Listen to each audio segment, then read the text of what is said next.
pourquoi les anciennes méthodes ne fonctionnent plus pour accoucher naturellement? Est-ce que c'était mieux avant ou finalement, est-ce que c'est une fausse croyance? C'est ce qu'on va voir dans cette vidéo aujourd'hui. Je m'appelle Emma Cruzy, si tu ne connais pas mon travail, je suis maman de 3 enfants, j'ai accouché à l'hôpital pour ma première fille, j'ai été traumatisée par cette expérience et suite à ça, j'ai accouché 2 fois à la maison et mon troisième accouchement a été vraiment une expérience extraordinaire. Et depuis, j'enseigne aux femmes à accoucher naturellement, principalement chez elles, grâce à une très forte expertise et un mindset inébranlable. Premier point, j'ai envie de te dire, non, c'était pas forcément mieux avant. On va commencer par ce point-là parce que souvent, on a tendance à se dire c'était mieux avant, mais pour tout dans sa vie. Ça, c'est vraiment quelque chose que moi-même, j'avais tendance à faire à l'époque. Je me disais c'était quand même mieux avant. Il n'y avait pas Internet, on était plus au calme. C'était quand même mieux avant. Il n'y avait pas de téléphone portable, les gens n'étaient pas tout le temps sur leur écran, c'était quand même mieux avant. Les gens discutaient plus et il y avait beaucoup plus de relations humaines. Ok, sur certains points, je suis d'accord. Je ne vais pas revenir sur certaines choses par rapport aux écrans dans cette vidéo, même si c'est vraiment un sujet qui me passionne, surtout vis-à-vis des enfants et la place que ça prend dans les familles. J'aimerais vraiment me concentrer sur un point très spécifique qui fait que, selon moi, c'était pas mieux avant vis-à-vis de cet accès à la technologie que les femmes n'avaient pas. En quoi c'était moins bien? En fait, les femmes, à l'époque, quand elles devaient se préparer à donner naissance, comme toutes les femmes à travers l'humanité, elle devait forcément se rassurer dans un cercle. Quand on est enceinte, et je l'ai vécu 3 fois, au début de sa grossesse, on peut se sentir en pleine confiance, on peut se dire qu'on fait confiance à l'univers, on peut se dire qu'on a déjà accouché et puis que finalement ça s'est pas trop mal passé ou ça s'est même bien passé pour certaines. Sauf que plus on avance dans la grossesse et plus certaines fois le stress peut arriver. Quand on a accès à Internet, le phénomène le plus énorme qui se passe, et c'est ce sur quoi j'aimerais vraiment aujourd'hui accentuer mon message, c'est que tu vas pouvoir discuter, échanger et recevoir l'expérience de toutes les femmes que tu comprends dans ta langue. Bien évidemment, ici on parle français, si tu as la chance de parler plusieurs langues, eh bien tu vas pouvoir échanger avec un maximum de femmes. Et en quoi c'était moins bien avant pour cet aspect-là, c'est que les femmes qui se préparaient à la naissance, elles étaient entre guillemets forcées d'utiliser uniquement le bouche-oreille, ou alors les femmes de leur quartier, ou alors les femmes de leur lignée de femmes, dans leur propre famille. Et ça, malheureusement, c'est quand même extrêmement limité parce que ce dont on a besoin quand on est enceinte, c'est de s'inspirer de récits positifs de femmes qui ont réussi à transcender la douleur, à transcender des traumatismes, voire des couples qui ont réussi à accoucher et donner naissance à leur bébé dans des conditions extrêmement magnifiques, alors que peut-être il y avait des choses qui étaient compliquées à gérer. J'ai personnellement lu des tonnes et des tonnes de témoignages, d'histoires dans plusieurs langues. Je parle plusieurs langues et c'est vrai que ça a été un vrai atout pour moi parce que j'ai passé des heures pendant toutes ces années à aller fouiller des récits de naissance, que ce soit des AVAC, des accouchements vaginaux après césarienne, des bébés en siège, des femmes qui ont accouché dans des lodges perdues en pleine nature, des couples qui se sont retrouvés dans des vannes. À l'époque, on appelait ça plutôt des caravanes. Mais au final, des personnes qui avaient vraiment cette envie au fond d'elles et qui ont réussi à transcender ce qu'on pensait être impossible, avec énormément de sécurité. Je le rappelle toujours, c'est le fil rouge de mon approche, c'est la connaissance libère. À aucun moment, il s'agit de prendre quoi que ce soit comme risque. Je fais quand même cette parenthèse pour les personnes qui me découvrent, hein. Évidemment, ceux qui connaissent mes contenus savent que je me fie et je base toute mon approche sur des études et des rapports scientifiques, bien évidemment. Maintenant, ces personnes-là qui ont accouché aux 4 coins du monde et qui ont vécu des expériences extraordinaires, si on n'a pas Internet, c'est très difficile d'être en lien avec ces expériences. Bien évidemment, il y a des livres. J'en ai personnellement écrit un, sauf que peut-être que toi qui écoutes cette vidéo, tu n'as pas lu mon livre, tu n'as pas lu mon expérience, parce que c'est très difficile d'atteindre les gens, alors qu'Internet, c'est très facile, on partage très vite avec son entourage. Donc vraiment, pour moi, ce premier point, c'était important de commencer avec ça, parce que certaines fois, on a comme une espèce de nostalgie qu'on ne peut pas expliquer, c'était mieux avant. Ben non, on vit quand même un âge d'or aujourd'hui. On vit un âge d'or parce qu'on peut se mettre en lien en tant que femme. Les hommes peuvent aussi se mettre en lien ensemble. C'est pour ça d'ailleurs que Pascal m'a rejoint dans cette aventure. Pascal, si tu ne le connais pas, c'est mon chéri, c'est lui qui m'a donné ce goût de refaire des enfants parce que j'étais tellement traumatisée après mon premier accouchement que j'avais plus envie d'enfants, plus envie d'hommes d'ailleurs, puisque j'ai fini en baby clash avec le père de ma première fille. Et Pascal m'a redonné ce goût-là. Et il est venu me rejoindre dans cet accompagnement parce que maintenant, les couples ont leur place ensemble, les couples ont envie de vivre cette expérience en conscience. Alors qu'à l'époque, c'était plutôt une histoire de bonne femme, comme on l'a tellement entendu. Je dis pas que c'est bien ou que c'est pas bien, c'est pas mon propos. C'est juste qu'aujourd'hui, on sent qu'il y a une immense envie en tant que couple de vivre cette expérience en conscience. Et les couples ont envie aussi de raisonner avec d'autres couples à travers le monde. Et Internet est génial pour ça. Deuxième point, incroyable. J'ai vraiment envie que tu sois bien consciente de ce qui se passe aujourd'hui dans les maternités, y compris les maternités qui se veulent physiologiques, amies des bébés, etc., etc. Les sages-femmes qui sortent de leurs études aujourd'hui, qu'elles fassent 4 ou 5 ans, ça dépend des cursus et des pays, n'ont aucune expérience de ce qu'est un accouchement physiologique. D'accord ? Ce n'est pas parce qu'on accouche sans péridurale qu'on parle de physiologie, ça n'a rien à voir. La physiologie, c'est ce que la nature a prévu dans ta mécanique et la mécanique de bébé, que tu te mettes à te suspendre à des lianes, à 4 pattes, accoudé, en arrière. C'est ça la physiologie, c'est une femme qui crie, c'est une femme qui s'exprime, c'est un homme qui est connecté à sa femme, qui sait ce qu'il a à faire parce qu'il maîtrise le sujet, mais surtout un homme qui est le gardien du temple, comme je le dis, et c'est un morceau, c'est une symphonie que le couple joue ensemble avec son bébé, à 3.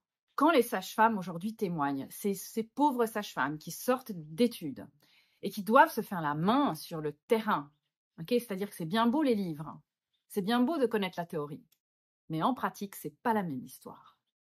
On parle d'un bébé, on parle d'une femme, on parle de vie, on parle de potentiels risques si on fait n'importe quoi.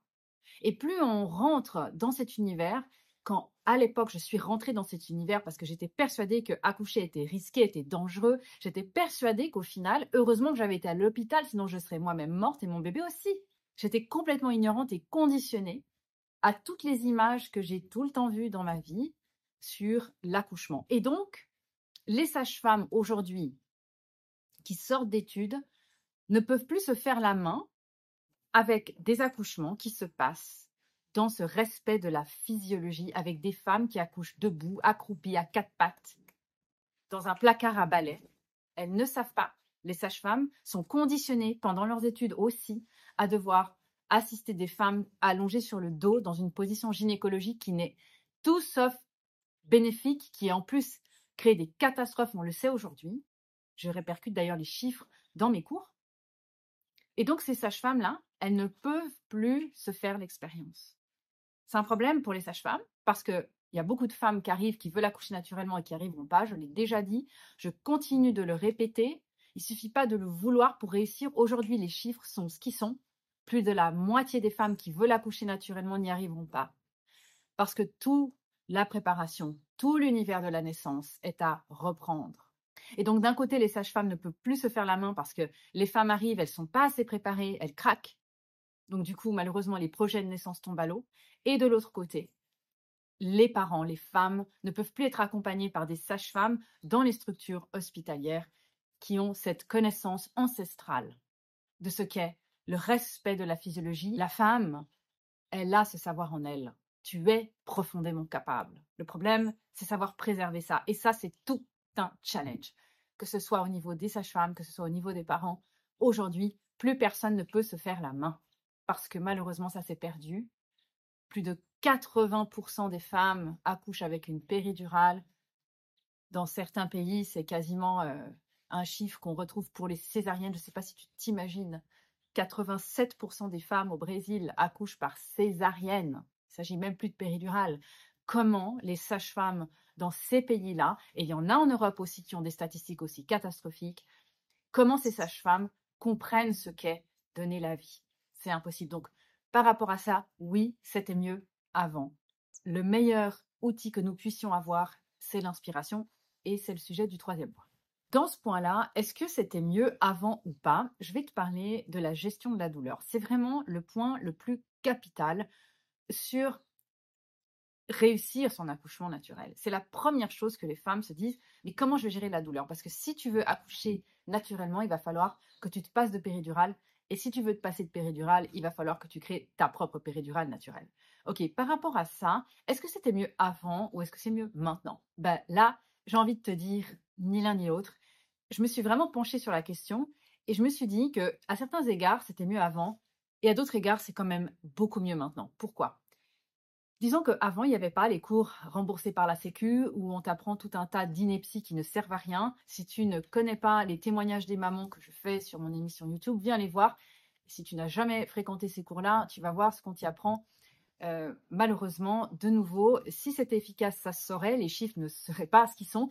Quasiment toutes les femmes qui sont enceintes aujourd'hui font ces cours remboursés par la Sécu et se retrouvent le jour J à pas réussir à pouvoir aboutir avec leur projet de naissance naturelle. Donc si ça fonctionnait, ça se saurait, les chiffres ne seraient pas ce qu'ils sont. Avant, il n'y avait pas ces cours-là, les femmes étaient plus connectées à ce qu'est la nature, on va dire d'un point de vue purement mammifère, d'accord, y compris dans le milieu agricole, c'est-à-dire quand on a l'habitude d'élever des vaches ou des agneaux, etc., et qu'on voit des bébés naître, on sait très bien le phénomène, comment il fonctionne. Je te l'ai déjà dit dans une autre vidéo, nous ne sommes pas uniquement des mammifères comme les mammifères à quatre pattes, nous sommes des mammifères complexes et nous avons un inconscient. Et si tu ne connais pas ma formation sur le sujet qui dure à peu près 30 minutes, je t'invite à aller la voir, elle est offerte, tu peux voir le lien sous cette vidéo. D'accord? Là, je t'explique comment l'inconscient va jouer un rôle capital par rapport à ton accouchement. Et donc, aujourd'hui, tu as accès à énormément de cours en tout genre pour te préparer à la naissance, à gérer la douleur.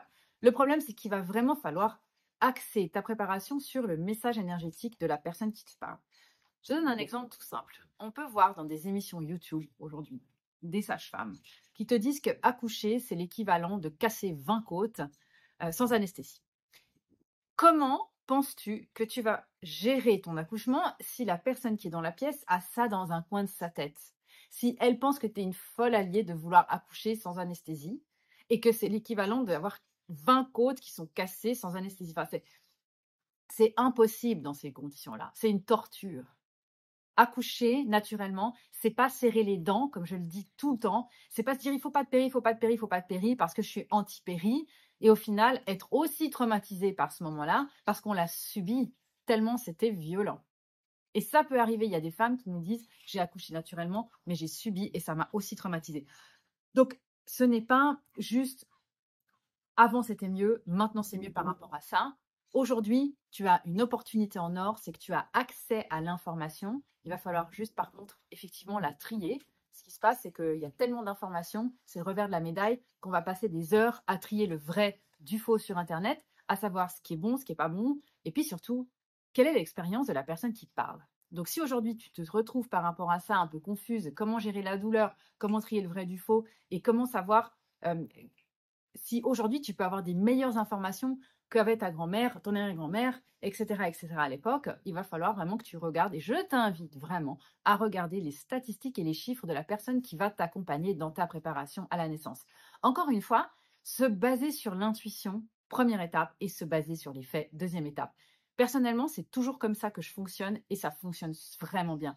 C'est-à-dire que tu vas être guidé par rapport à ton intuition et en même temps, tu vas dire, OK, maintenant, je vais mettre mes émotions, mon intuition de côté et je vais juste regarder par rapport aux faits, factuellement, ce que ça donne. Et là, on va dire que si tu as ça, si tu es validé des deux côtés, tu as le combo gagnant. En conclusion, c'était ni mieux ni moins bien avant. Aujourd'hui, par contre, tu as une opportunité extraordinaire, c'est de pouvoir te connecter avec des réseaux à travers le monde, utilise Internet et surtout apprends à ne plus perdre ton temps dans un océan d'informations sans savoir trier le vrai du faux. D'accord? Ce qu'il te faut, c'est des arguments solides pour te sentir légitime face au corps médical si tu veux accoucher naturellement. Si tu as envie d'avoir en plus ton bébé à la maison, il va falloir que tu sois prête avec une équipe que tu vas constituer. Par contre, tu dois absolument t'inspirer de personnes qui sont là où tu veux aller. Ça veut dire quoi? Ça veut dire que si toi, tu as envie de pouvoir transcender tes peurs, fais-toi accompagner par quelqu'un qui a transcendé sa peur et qui a réussi parce que ça va être extrêmement puissant pour toi. Et en plus, si tu as la chance de pouvoir travailler dans une énergie de groupe, tu verras que tu vas faire des bonds en avant, ça va aller beaucoup plus vite parce que les autres leur ont fait. C'est comme ça que les meilleurs sportifs travaillent et se préparent. Donc c'est comme ça que toi-même, tu peux préparer ton accouchement. Et si tu n'es pas encore enceinte, c'est comme ça que tu vas pouvoir te réconcilier avec le monde de la naissance si tu es tétanisé et que ça te fait peur. Ça arrive, c'est très courant. C'est un sujet un petit peu tabou, mais c'est un sujet qui me plaît beaucoup parce que j'accompagne des femmes aussi qui viennent avant de tomber enceinte et qui ont vraiment une peur bleue de tout cet univers-là. Donc, s'inspirer et s'attirer dans un groupe où il y a une synergie qui va t'aider, c'est vraiment super important. Voilà, j'espère que cette vidéo a été utile pour toi. Regarde bien au-dessous de cette description tous les liens. Tu vas pouvoir voir ma formation gratuite sur le rôle de l'inconscient. Regarde mon émission YouTube. Je te dis à bientôt dans la prochaine vidéo et partage ce contenu si tu penses que ça peut aider d'autres femmes.